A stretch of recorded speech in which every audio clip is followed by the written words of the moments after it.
చూసారా 125 అడుగుల అంబేద్కర్ విగ్రహం ఇక్కడ సాక్షాత్కారం అయింది. ఎలా అనిపిస్తుంది సార్?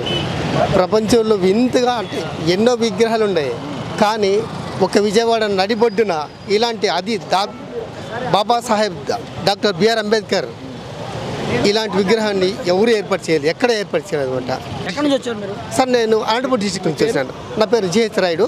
ఏంటి అనంతపురం నుంచి వచ్చి చూడడానికి వచ్చారు? లేదు, చూడడానికి వచ్చాను. చూసి చాలా నేను అసలు ఇక్కడ ఉండిపోదాం అనేందుకు మైండ్ బ్లాక్ అంత బాగుంది సార్. లోపలికి వెళ్ళారా? చూసారా? లోపలికి ఎంట్రీ లేదు సార్, ఎంట్రీ లేదు సార్. రేపటి నుంచి ఉంటుంది.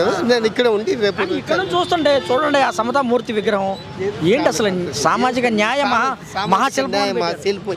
ఇలాంటి శిల్పం కానీ జగన్మోహన్ రెడ్డి ప్రభుత్వం ఎలా అనిపిస్తుంది మీకు? సార్ జగన్మోహన్ రెడ్డి దీంట్లో ఇతను ఏం చేస్తాడు అసలు సైకో ముఖ్యమంత్రి. ఇప్పుడు కూడా ప్రతిరోజు ఇదొక మైలురాయి కానీ ఇది లైఫ్ జీవన పరంపర టోటల్గా ఇక్కడ మిగిలిపోయేదంటే అంబేద్కర్ విగ్రహమే.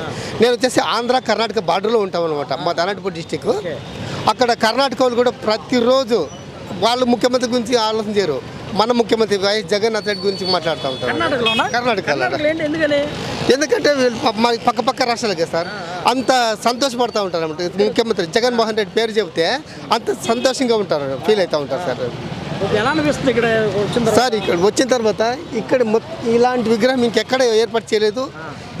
ఇట్లా విగ్రహాలు మరెన్నో ప్రతి డిస్టిక్లో నెలకొల్పని పెడతారనే ఉద్దేశం ఉంది సార్.